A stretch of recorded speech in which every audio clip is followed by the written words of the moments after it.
பண்ணி திருமலையிலேருந்து புறப்பட்டு நாராயணபுரம் போய் பொண்ணை திருக்கல்யாணம் பண்ணிக்கணும். எல்லா ஏற்பாடும் ரெடியா இருக்கு. இப்ப ஸ்ரீனிவாசனுக்கு எண்ணெய் தேய்க்கணும். யார் எண்ணெய் தேய்ப்பதுங்கிறது $1,000,000 கொஸ்டின். யார் தேய்க்கலான்னா ஸ்ரீனிவாசன் சொன்னார், இது என்ன சந்தேகம், மகாலட்சுமி தான் வந்து தேய்க்கணும். இப்ப தேவர்களுக்கு இந்த உள் விஷயம் தெரியாது. மகாலட்சுமி திருச்சானூர்ல இவருக்கு காட்சி கொடுத்து, நீ பத்மாவதியை கல்யாணம் பண்ணிண்டாதான் திருமார்புக்கு வருவேன்னா அந்த மேட்டர் அவளுக்கு தெரியாது. லக்ஷ்மி பெருமாள்கிட்டேருந்து கோச்சின் போய் கொல்லாபுரத்தில் உட்காந்துருக்காங்கிற அளவில் தான் அவளுக்கு தெரியும். தேவர்கள்ட்ட சொன்னாராம், மகாலட்சுமி தான் எண்ணெய் தேய்ச்சி விடணும். தேவர்கள் சொன்னா வேற வினைய வேண்டாம், ஏற்கனவே பிருகு உதச்சாருன்னு லக்ஷ்மி கோச்சின் போய் உட்காந்துருக்கா, நீ அவளை விட்டுட்டு வேற ஒரு கல்யாணம் பண்ணிக்கிற, இதுக்கு லக்ஷ்மியே வந்து எண்ணெய் தேய்ச்சி விடணும்னா கோபம் இன்னும் டபுளாக தானே போகும், வேண்டான்னா. பெருமாள் சொன்னார், நீங்களாம் என்னடா புரியாதவாடா இருக்கேடே, லக்ஷ்மி இதை பார்த்தா தான்டா சந்தோஷப்படுவா. தேவர்கள்ட்ட சொன்னார், ஒன்றும் இல்லை, நான் கூப்பிட்டேன்னு நீங்கள் லக்ஷ்மியை அழிச்சுன்னு வாங்கோ, அவள் என்ன பண்ணுறான்னு பாருங்கன்னாரு. சூரிய தேவன் போனான். போய் லக்ஷ்மிகிட்ட, பெருமாள் உங்களை அவசரமாக கூப்பிட்றார், திருமலையில் இருக்கார். உடனே புறப்பட்டு மகாலட்சுமி வந்தா. பார்த்தா கல்யாண ஏற்பாடு எல்லாம் நடந்துட்டு இருக்கு. யார் மாப்பிள்ளைன்னு பார்த்தா ஸ்ரீனிவாசன். யார் பொண்ணுன்னு விசாரிச்சா பத்மாவதி. ஸ்ரீனிவாசன் எண்ணெய் தேய்ச்சிக்க தயாராக உட்காந்துருக்கான். லக்ஷ்மி வா, நீ கொடுத்த அசைன்மெண்ட்டை பூர்த்தி பண்ண போறேன், பத்மாவதி கல்யாணத்துக்கு ஏற்பாடெல்லாம் தயாராகிடுது, உன் கையால் எண்ணெய் தேய்ச்சி விடுன்னா. லக்ஷ்மி சொன்னாலாம், என் கணவன் என்று நீங்கள் இப்போதுதான் நிரூபித்திருக்கிறீர்கள். நான் ஆசைப்பட்டது இதான், உங்களை நோக்கி ஒரு ஜீவாத்மா பக்தியில் ஈடுபடுகிறான்னா நீங்க அவனை ஏத்துண்டாதான் சந்தோஷப்படுவேன். உலகியலை பொறுத்த வரைக்கும் ஒரு கணவன் பக்கத்துல வேற யாராவது பெண் வந்தா அதை மனைவி விரும்ப மாட்டார். ஆனா வைதிகத்துல ஒவ்வொரு ஜீவாத்மாவையும் மகாலட்சுமி தான் பகவானோடு சேர்த்து வைக்கிறாள். சேர்த்து வைப்பதில் அவள் ஆனந்தப்படுகிறாள். அதனால சொன்னா, எனக்கு இப்பதான் சந்தோஷம், நான் தேய்ச்சி விடுறேன்னு. பெருமாளுக்கு எண்ணெய் தேய்க்கும் போது முதல்ல கோவிந்தா சொன்னது யாருன்னா லக்ஷ்மி. இன்னி வரைக்கும் திருமலை போறவாள்லாம் கோவிந்தா கோவிந்தாங்கிறோம் இல்லையா, அவருக்கு தலையில 7 பொட்டு எண்ணெய் வச்சு தீர்காயுர்பவ கோவிந்தா பகுபுத்ரோ தனாதிபகான்னா, நீ நல்ல க்ஷேமமா நிறைய பிள்ளைகளோடு செல்வத்துக்கெல்லாம் அதிபதியா நீ நல்லா தீர்காயுசு இருக்கணும்னு லக்ஷ்மி வாழ்த்தி பெருமாள் தலையில கோவிந்தான்னு சொல்லி எண்ணெய் வச்சாலும். அவர் ஏன் கோவிந்தாங்கிறான்னா, அந்த திருவேங்கடமுடையான் இருக்காரு, அவர் 10 அவதாரங்களின் வடிவம்னு ரசிக்கலாம். அவருக்குள்ள ராமனும் அடக்கம், அவருக்குள்ள கிருஷ்ணன் அடக்கம், அவருக்குள்ள நரசிம்மர் எல்லாரும் அடக்கம். இந்த எல்லா அவதாரத்தையும் சொல்லக்கூடிய ஒரு பேர் இதுனா கோவிந்தாங்கிறது. எப்படின்னு கேட்குறேடா, கோன்னா வேதம்னு அர்த்தம். மத்ஸ்யமூர்த்தி பிரளய காலத்துல கோங்கிற வேதத்தை காப்பாத்தினார், அதனால அவரும் கோவிந்தன். கோனா மலைன்னு அர்த்தம். கூர்மமூர்த்தி ஆமையாக வந்து மந்தர மலை கோவ முதுகல சுமந்தார், அவரும் கோவிந்தன். அதுக்கப்புறம் கோனா பூமின்னு அர்த்தம். வராக பெருமாள் பிரளய கடல்லேருந்து கோங்கிற பூமியை இடந்தெடுத்தார், அவரும் கோவிந்தன். 4 கோனா ஸ்துதின்னு அர்த்தம். பிரகலாதனுடைய ஸ்துதிங்கிற கோவை நரசிம்மர் ஏத்துண்டார், அதனால அவரும் கோவிந்தன். 5 கோனா பூமின்னு அர்த்தம். வாமனமூர்த்தி கோ என்ற பூமியை இழந்தார், அவரும் கோவிந்தன். அடுத்து கோனா தர்மம்னு அர்த்தம். பரசுராமர் கோ என்ற தர்மத்தை காத்தார், அவரும் கோவிந்தன். அடுத்து கோனா பூமின்னு அர்த்தம். ராமன் சக்கரவர்த்தியாக கோ என்ற பூமியை ஆண்டான், அவனும் கோவிந்தன். கோனா பூமின்னு அர்த்தம். பலராமன் கலப்பையால் பூமியை உழுதார், அதனால கோவிந்தன். கோனா பசுன்னு அர்த்தம். கிருஷ்ணன் கோ என்ற பசுவை மேய்த்தான், அதனால கோவிந்தன். கோ என்றால் தர்மம்னு அர்த்தம். கல்கி அந்த கோங்கிற தர்மத்தை காக்க போகிறார், அதனால அவரும் கோவிந்தன். கோ என்ற வேதத்தை காத்த மத்ஸ்யமூர்த்தியும் கோவிந்தன். கோ என்ற மலையை சுமந்த கூர்மமூர்த்தியும் கோவிந்தன். கோ என்ற பூமியை மீட்ட வராகனும் கோவிந்தன். கோ என்ற பிரகலாத ஸ்துதியை ஏற்ற நரசிம்மனும் கோவிந்தன். கோ என்ற பூமியை இழந்த வாமனனும் கோவிந்தன். கோ என்ற தர்மத்தை காத்த பரசுராமனும் கோவிந்தன். கோ என்ற ராமன் பூமியை ஆண்ட ராமனும் கோவிந்தன். கோ என்ற பூமியை உழுத பலராமனும் கோவிந்தன். கோ என்ற பசுவை காத்த கண்ணனும் கோவிந்தன். கோ என்ற தர்மத்தை காக்க போகிற கல்கியும் கோவிந்தன். இதுக்கு மேல சொன்னா கோன்னு நீங்க சொல்லிடுவேள், அதனால நம்ம அடுத்த விஷயத்துக்கு போயிடுவோம். இப்போ இந்த கோவிந்த நாமத்தை சொல்லி ஆசீர்வாதம் பண்ணி லக்ஷ்மி எண்ணெய் தேய்ச்சி விட்டுட்டா. இப்போ லக்ஷ்மி தன் தோழிகள் எல்லாம் கூப்பிட்டாலும், என்னுடைய நீண்ட நாள் ஆசையை பெருமாள் நிறைவேற்றுறார். அந்த பத்மாவதியை கல்யாணம் பண்ணிக்கோன்னு சொன்னேன், நீண்ட நாள் ஆசையை நிறைவேற்றுறார்.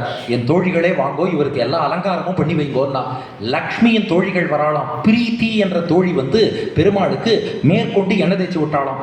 ஸ்ருதி என்ற தோழி வந்து பெருமாளுக்கு பட்டாடை அணிவித்தாளாம். ஸ்மிருதி என்ற லக்ஷ்மியின் தோழி பெருமாளுக்கு திருவாபரணங்கள் அணிவித்தாளாம். திருதி என்ற தோழி பெருமாளுக்கு கண்ணாடி பிடிச்சு காமிச்சாளாம். கீர்த்தி என்ற தோழி அவர் தலையில கிரீடம் அணிவித்தாளாம். இந்திரனுடைய மனைவி இந்திராணி பெருமாளுக்கு கொடை பிடிச்சாளாம். சரஸ்வதியும் பார்வதியும் இருபுறம் சாமரம் வீசினாளாம். கங்காதேவி வந்து திருவடிக்கு பாதுகை அணிவித்தாளாம். இப்படி எல்லாரும் பெருமாளுக்கு அலங்காரங்கள் செய்கிறார்கள். எல்லா அலங்காரமும் ஆச்சு.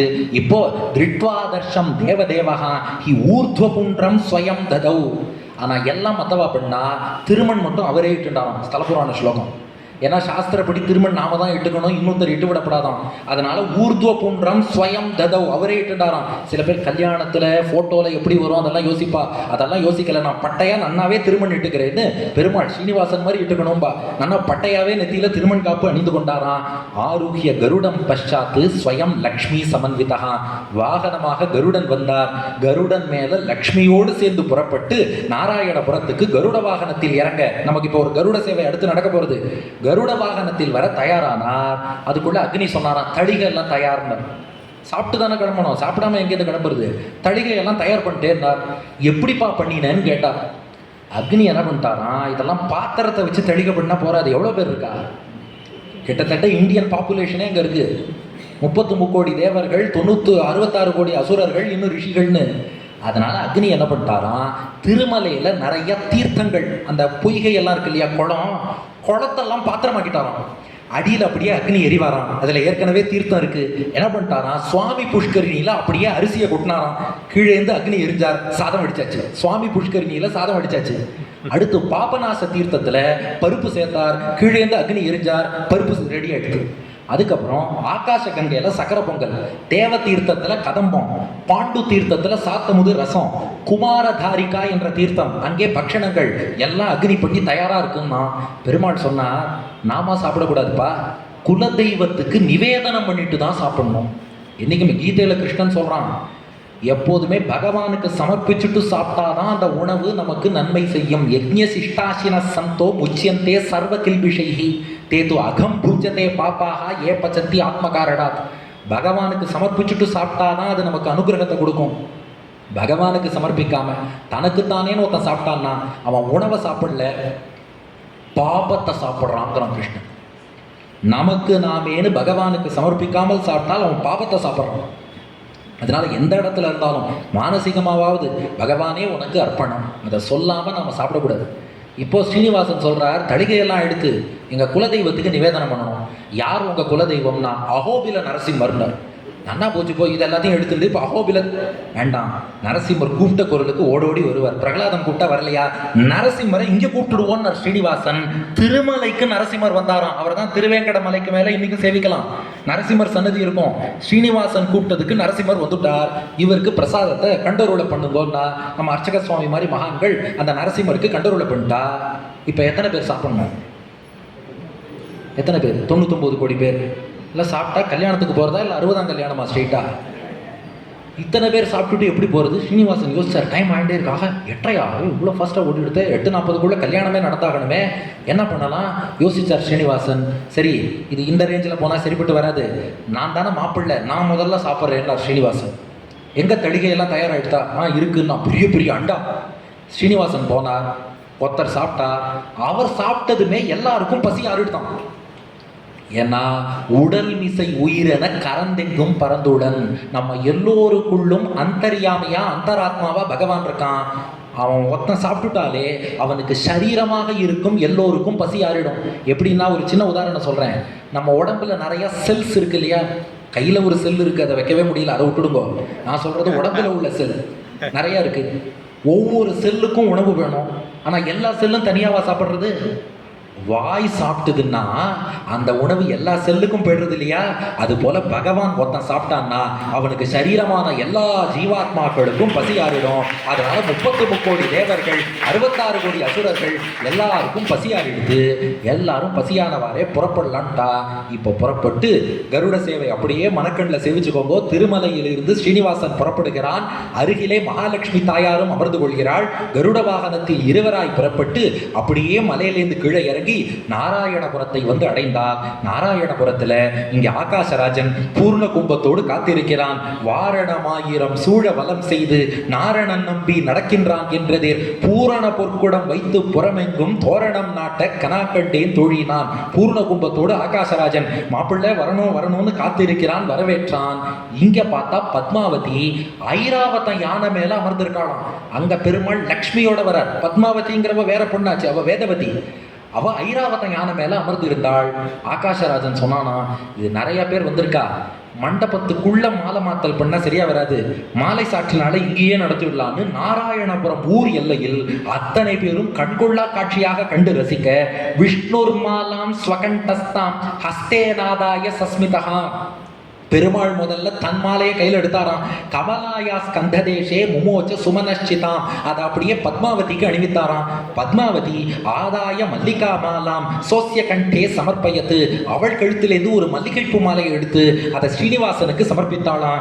இப்படி ஏவம் திரிவாரம் தௌகிருத்வா வாகனாத் அவருகியச்ச, 3 முறை மாலை மாற்றுதல் என்பதை அங்கேயே செய்தார்கள். செய்துவிட்டு திருமண மண்டபத்துக்கு வருகிறார்கள். புரோகிதராக, பெண் வீட்டு புரோகிதராக சுகபிரம்ம, மாப்பிள்ளை வீட்டு புரோகிதராக வசிஷ்டர், இருவரும் வந்து அந்த வைதிக காரியங்கள் எல்லாவற்றையும் சிறப்பாக நடத்தி கொண்டிருக்கிறார்கள். திருமண மேடை, திருமணம் நடக்கக்கூடிய தருணம்.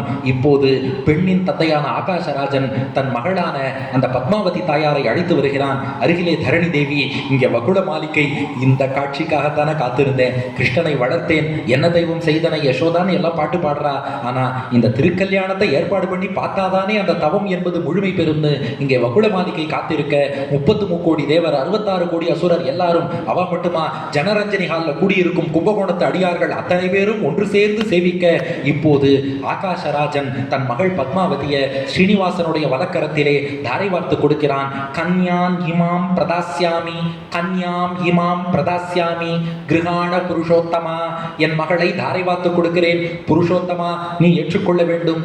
புருஷோத்தமன்னு அவன் கூப்பிட்டதுதான் பெருமாள்னு அவருக்கு ஆயிடுத்துங்கிறான். புருஷன்னா ஆள்னு அர்த்தம், உத்தமன்னா பெரும் பெரியன்னு அர்த்தம். உத்தம பெரும் புருஷன் ஆள், உத்தம புருஷன் பெரும் ஆள் பெருமாள்னு அடுத்து கிருகாண புருஷோத்தமா, பெருமாளே ஏத்துக்கோ. இத்யுக்த்வா பிராக்ஷிபத் ராஜா தரண்யா ஸ்நாவிதாம் ததா, சொல்லிட்டு அந்த தீர்த்தம், தாரை வாத்து கொடுக்கக்கூடிய தீர்த்தத்தை ஸ்ரீனிவாசன் வலக்கரத்தில் சேர்க்கிறான். மந்திரபூதாம் சுவாமி தீர்த்த தாராம் ச கனகாம் கரே, சுவாமி புஷ்கரிணியிலேருந்து கொண்டு வந்த தீர்த்தம், அதுல தங்க காசு சேர்த்து அந்த தீர்த்தத்தை ஸ்ரீனிவாசன் கையில் சேர்க்கிறான். தட்சிணே ஸ்ரீனிவாசஸ்ய ததௌ பத்மாவதி ததா, தீர்த்தத்தோடு சேர்த்து தன் மகள் பத்மாவதியின் கரத்தையும் கொடுத்தான். உன் தாமரை கையால் இவளுடைய செந்தாமரை கையை பிடிச்சுக்கோன்னா, பெருமாளுடைய கை தாமரை கையான், தாயாருடைய கை இன்னும் விசேஷமா செந்தாமரை கையாம். என்ன வித்தியாசம்? 2 பேரும் திருமலையிலே பெருமாள் இப்படி வச்சுட்டு இருக்கார், தாயார் இப்படி வச்சுட்டு இருக்கா. என்ன வித்தியாசம்னா, என் திருவடியை பிடிச்சுக்கோ காப்பாத்துறேங்கிறார் பெருமாள், எல்லார்ட்டேந்து காப்பாத்துறேங்கிறார். யாரை பார்த்தும் பயப்பட வேண்டாம்னு சொன்னாரே பெருமாள், தன்னை பார்த்து பயப்பட வேண்டாம்னு சொன்னாரா? ஏன்னா ரொம்ப பாபம் பண்ணியிருக்கோன்னு தெரிஞ்சா அவரே தண்டிச்சிருவார். தாயார் என்ன சொல்றான்னா, அவரை பார்த்து நீ பயப்படாத, அவரை நான் பார்த்துக்கிறேங்கிறான். பெருமாள் மற்றவாளை பார்த்து நீ பயப்படாதேங்கிறார், தாயார் நீ அவரை பார்த்து பயப்படாதே. அதனால மற்றவாழ்கிட்டேந்து அபயம் தரும் பெருமாள் கை தாமரை கை, பெருமாள்கிட்டேந்தே அபயம் தரும் தாயார் கை செந்தாமரை கை. அந்த செந்தாமரை கையான பத்மாவதியின் திருக்கரத்தை தன் தாமரை கையால் ஸ்ரீனிவாசன் பற்ற அத்தோடு மாங்கல்ய தாரணம் ஆகிறது. அதற்கான ஸ்லோகம் வெங்கடாச்சல மகாத்மியத்தில் இருக்கு. ததா மாங்கல்ய சூத்ரஸ்ய பந்தம் வைவாகிகம் ததா ஸ்ரீனிவாசேன தேவேன அகாரயத்ஸ புரோஹிதா. வசிஷ்டர் எடுத்து மங்கள சூத்திரத்தை ஸ்ரீனிவாசன் கையில் கொடுத்து, சீக்கிரம் மாங்கல்ய தாரணம் ஆகட்டும், மந்திரம் சொல்றேன்னாராம். வசிஷ்டர் என்ன மந்திரம் சொன்னார்னா, ஸ்தல புராணம் சொல்றது, பபந்த பூத்தம் மாங்கல்ய சூத்திரம் மந்திராபிமந்திரிதம் கண்டே பத்மாவதி தேவ்யா ஸ்ரீனிவாசோ ஜெகத்பதி. பபந்த பூத்தம் மாங்கல்ய சூத்திரம் மந்திராபிமந்திரிதம் கண்டே பத்மாவதி தேவ்யா ஸ்ரீனிவாசோ ஜெகத்பதி. பபந்த பூத்தம் மாங்கல்ய சூத்திரம் மந்திராபிமந்திரிதம் கண்டே பத்மாவதி தேவ்யா ஸ்ரீனிவாசோ ஜெகத்பதி என்று சொல்லி அந்த மாங்கல்யம் என்பது பத்மாவதியின் திருக்கழுத்தை அலங்கரித்தது. யஜுஷாக்கா கிரமேணைவ ஜுஹாவக்னௌ யதாவிதி. இவர் யஜுர்வேதத்தை சேர்ந்தவரம். வசிஷ்டர் யஜுர்வேத கிரமத்தில் எப்படி சொல்லியிருக்கோ அந்த நூலில் உள்ள சூத்திரங்களின்படி எல்லா அக்னி காரியமும் பண்ண சர்வம் வைவாகிக விதி வசிஷ்டோத்த சமாபயத்து. இது 4 நாள் கல்யாணமா? ஏன்னா நல்ல கல்யாணம்னா 4 நாள் பண்ணி 5ஆம் நாள் விடியற் காலை சேஷஹோமத்தோடு பூர்த்தி பண்ணணும். அதுதான் பூர்த்தியான கல்யாணம்ங்கிறது. ஸ்ரீனிவாசனுக்கு அப்படி நடந்தது. இங்கேயும் நிறைய பொருத்தம் இருக்குன்னு நம்பர். இதுவும் 4 நாள் உற்சவமாக தான் நடக்கிறது பாருங்க. அதனால தான் முதல் நாள் கல்யாணத்தோடு ஆரம்பித்தோம். அப்படி 4 நாள் திருக்கல்யாணம் என்பது நன்றாக பூர்த்தியாச்சு. பூர்த்தியானவாறே பத்மாவதி அழைத்தானா ஸ்ரீனிவாசன், வந்து என்னுடைய திருமார்புல உட்காருன்னா. பத்மாவதியும் சந்தோஷமாக வந்து பெருமாளுடைய திருமார்பிலே அமர்ந்தாள்.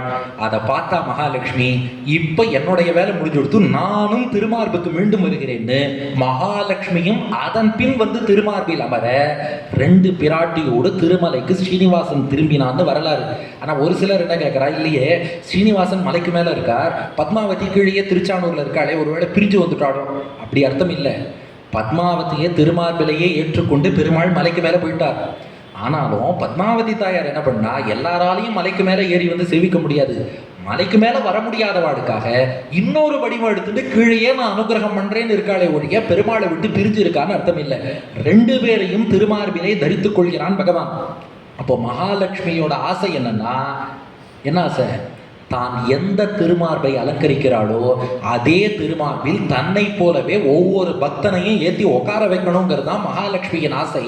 இதற்கு சான்று இன்னைக்கும் திருமலையில ஸ்ரீனிவாசனை சேவிச்சா திருமார்பில் ஒரு தாயார் இல்லை, 2 தாயார் இருப்பார். திருமலை ஸ்ரீனிவாசனை நன்னா சேவிச்சு பாருங்கோ. இந்த பக்கம் மகாலட்சுமி இருப்பாள், இந்த பக்கம் பத்மாவதி தாயார் இருப்பாள். தான் எந்த திருமார்பில் அமர்கிறாளோ அதுக்கு இன்னொரு பக்கத்துல பத்மாவதிக்கும் இடம் வாங்கி கொடுத்துட்டா மகாலட்சுமி. இதுதான் அவளுடைய ஏற்றம். அது மட்டும் இல்லை, இந்த கல்யாணம் மட்டும் ஏன் தெரியுமா பத்மாவதி கல்யாணம்னு சொல்லாமல் ஸ்ரீனிவாச கல்யாணம்னு சொல்கிறோம்? அதான் நீ ஒரு காரணம் சொன்னியே, அது சின்ன காரணம். பெரிய காரணம் இருக்குது. இந்த கல்யாணம் நடந்ததுனால தான் பெருமாளே ஸ்ரீனிவாசனாக ஆனார். இது இல்லைன்னா ஸ்ரீயாகிய மகாலட்சுமி திருமார்புக்கு வரமாட்டா. ஸ்ரீ நிவாசன்னா திருமார்பிலே லக்ஷ்மியை கொண்டவன் அர்த்தம். இந்த கல்யாணத்தை அவர் பண்ணிட்டதுனால தான் மகாலட்சுமி திருப்தி அடைந்து திருமார்புக்கு வந்தாள். ஸ்ரீனிவாசனையே ஸ்ரீனிவாசனாக ஆக்கிய கல்யாணம் என்பதால் ஸ்ரீனிவாச கல்யாணம். இதை பத்மாவதி கல்யாணம்னு சொல்லாமல் ஸ்ரீனிவாச கல்யாணம்னு சொல்கிறோம். இப்போ திருக்கல்யாணம் ஆனவாறே லக்ஷ்மிக்கு திருமார்புக்கு வந்துட்டா, பத்மாவதியும் திருமார்பில் அமர்ந்துட்டா. இப்போ ஆகாசராஜன் சொல்றான், என்ன எல்லா தந்தையும் சொல்ற வார்த்தை, என் கண்ணையே உங்களிடம் ஒப்படைத்திருக்கிறேன். இந்த கண்களிலிருந்து கண்ணீரை தவிர எதுவும் வரக்கூடாது. பாலிதாம் லாலிதாம் புத்ரீம் நவமாச திருதாமயா ஸ்வதீனாம் ஜெகநாதா கரிஷ்யே மம நந்தினீன் பத்மாவதி அனுகோ தேவஹா பிரம்ம ருத்ராதிபிர்யுதஹா சுவர்ண முகரி பிராப்பிய தத்ரவாசம் அகல்பயத்து. இப்ப திருக்கல்யாணம் பண்ணிட்டு பெருமாள் விடைபெற்று புறப்படுகிறார். புறப்பட்டு முதல்ல திருமலைக்கு போலையாம். ஸ்வர்ணமுகரிங்கிற இடத்துல போய் அகஸ்தியர் ஆசிரமத்தில் தங்கிட்டார். ஏன் மலைக்கு போகாம அங்க தங்கினார்? இங்க ஒரு சாஸ்திர விஷயம் ஸ்தல புராணம் கொடுக்கிறது. ஷண்மாசாவதி லக்ஷ்மீஷோ தீட்சிதோகம் மகாமதே. கல்யாணமாகி 6 மாசம் தீட்சை மலை ஏறக்கூடாது. திருமணமாகி 6 மாதங்களுக்கு மலை ஏறக்கூடாதுன்னு சாஸ்திரம். அதனால தான் போட்ட சாஸ்திரத்தை பெருமாளே ஃபாலோ பண்றாரு. அதனால அகஸ்தியர் ஆசிரமத்துல தான் நீ கல்யாண ஸ்ரீனிவாசன் சன்னதின்னு கீழே வச்சிருக்கா. அங்கே போய் முதல்ல தங்கிட்டாராம். 6 மாதம் பூர்த்தியான பின் அகஸ்திய பவனத்திலிருந்து அங்கிருந்து புறப்பட்டு அந்த அகஸ்திய ஆசிரமத்திலிருந்து புறப்பட்டு மலையை சென்று அடைகிறார். இந்த ஸ்ரீனிவாச கல்யாணம் இருக்கு. இதில் என்ன விசேஷம்னா, லாஸ்ட் 5 மினிட்ஸ் இதில் என்ன விசேஷம் அப்படின்னா, வேதத்தில் ஒரு விஷயம் சொல்லியிருக்கு. இந்த கல்யாணம் 5 நாள் கல்யாணம்னு பண்ணணும்னு சொல்கிறோம் இல்லையா, இதில் இந்த 5ஆம் நாள் காலை சேஷஹோமம்னு ஒன்று பண்ணுவாள்.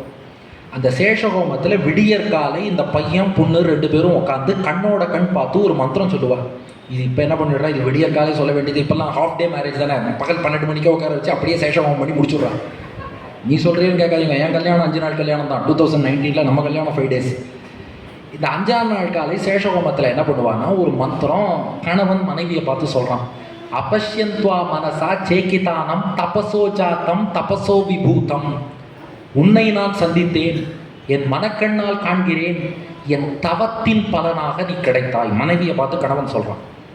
திரும்ப மனைவியும் கணவனை பார்த்து சொல்றான், நானும் உன்னை என்னுடைய தவத்தின் பலனாக பெற்றேன். கணவன் மனைவி உறவு எப்படி கிடைக்கிறதா, இவர் பண்ண தபஸின் பலன் மனைவி, அவ பண்ண தபஸின் பலன் கணவன். இப்படி பரஸ்பர தபம். இது அப்படியே சங்கர பகவத் பாதரும் அவரோட சிவானந்த லகரி தொடங்கும் போது சொல்றார், நிஜ தபஃப் பலாபியாம் கலாபியாம் சூடாலங்கிருத சசிகலாபியாம் நிஜ தபஃப் பலாபியாம். பார்வதி பரமசிவனுக்கு மனைவியானார்னா அது அவருடைய தபஸ், பரமசிவன் பார்வதிக்கு கணவரானார்னா அது அவளுடைய தபஸ். நிஜ தபஃப் பலாபியாம். அந்த தபஸுக்கு பலனாக தான் கணவன் மனைவி கிடைப்பார். எந்த கல்யாணத்திலேயாவது கணவன் மனைவி 2 பேரும் தபஸ் பண்ண வரலாறு உண்டா? ஒரே கல்யாணம் ஸ்ரீனிவாச கல்யாணம். ஸ்ரீனிவாசனும் தபஸ் பண்ணார் 12 வருஷம். பத்மாவதி வேதவதியாக தபஸ் பண்ணியிருக்கா. கணவன் மனைவி 2 பேரும் தபஸ் பண்ணி ஒருவரை ஒருவர் பெற்ற கல்யாணம் ஸ்ரீனிவாச கல்யாணம். அது மட்டும் இல்லை, இதில் ஒரு பெரிய தத்துவமும் இருக்குது. இந்த பத்மாவதி லக்ஷ்மி இல்லைன்னு சொன்னா இல்லையா, பத்மாவதி லக்ஷ்மி கிடையாது, அவ யாரோ ஒரு ஜீவாத்மா. அந்த குஷத்வஜருங்கிற ரிஷிக்கு வேதமே வடிவெடுத்த ஒரு பொண்ணா பிறந்தா. ஆம், பத்மாவதி தான் ஜீவாத்மா. பத்மாவதி தான் ஒரு ஜீவாத்மாவும். நாம் மொத்தத்தரும் என்ன ஆசைப்படுறோம், அந்த வேதவதியாக இருந்தவள் எப்படி பெருமாளை கல்யாணம் பண்ணிக்கணும்னு ஆசைப்பட்டாளோ, நாமும் வேதங்களை கற்கிறோம், பகவானை அறிகிறோம், அவன் அடையணும்னு ஆசைப்படுறோம். அதான் என்னாச்சு, அவளுக்கு யார் தடையா வந்தா? முதல் தடை ராவணன். நாமும் பெருமாளை அடையணும்னு ஆசைப்பட்டா முதல் தடை ராவணன் தான் வரான். நமக்கு யாருப்பா ராவணன்னா, ராவணனுக்கு எத்தனை தலை? 10 தலை. நம்ம மனசு தான் ராவணன், அதுக்கு 10 தலை. 5 ஞானேந்திரியம், 5 கர்மேந்திரியம். 5 ஞானேந்திரியம் 5 கர்மேந்திரியத்தோடு கூடிய மனசுங்கிற ராவணன் என்ன பண்றதுன்னா, நாம பெருமாளை நோக்கி போனா ராவணன் அவன் கூந்தலை பிடிச்சி இழுத்த மாதிரி மனசு இந்த ஜீவாத்மாவை இழுத்து உலகியல் விஷயத்துல தள்ளுவேங்கிறது மாட்டிக்கிறான். அப்புறம் எப்படியாவது மனசு ராவணன்லேருந்து தப்பிச்சு வந்து இவன் என்ன பண்ணா, சீதைக்கு கைங்கரியம் பண்ணா. மாயா சீதையா போய் சீதைக்கு கைங்கரியம். அது போல அப்படி இப்படி ஏதாவது தாயாருக்கு கைங்கரியம் பண்ற பாக்கியம் கிடைக்கிறது. பெருமாள் பார்த்துட்டு போக போக உன்னை ஏத்துக்கிறேன், உடனே ஏத்துக்கலைனாலும் அப்புறமா ஏத்துக்கிறேங்கிறார். ஆனா அது எப்பன்னு தெரியாம இருக்கு. கடைசியா பிருகு முனிவர் போய் உதைச்சார் பாருங்க, அப்புறம் தான் பெருமாள் வேலை செஞ்சார். அது போல நமக்காக ஒரு ஆச்சாரியன் போறார். ஆச்சாரியன் போய் பகவான்கிட்ட சொல்றார், இந்த ஒரு பக்தன் ரொம்ப நாளா காத்துட்டு இருக்கான், நீ அவனை ஏத்துட்டே ஆகணுங்கிறார். அந்த ஆச்சாரியனுக்காக பகவான் இறங்கி வரான். இங்க எப்படி பிருகு முனிவர் ஒரு பக்கம், மகாலட்சுமி ஒரு பக்கம் பெருமாளை பிரஸ் பண்ணி கல்யாணம் பண்ணிக்க வச்சா பாருங்க. அது போலதான் நம்ம ஒத்தொத்திருக்கோம். மகாலட்சுமி தாயார் ஒரு பக்கம், ஆச்சாரியன் மறுபக்கம். 2 பேரும் பெருமாளை கம்பல் பண்ணி எப்படியாவது இந்த ஜீவாத்மாவை ஏத்துக்கோன்னு சொல்ல நமக்கும் ஒரு மாங்கல்ய தாரணம்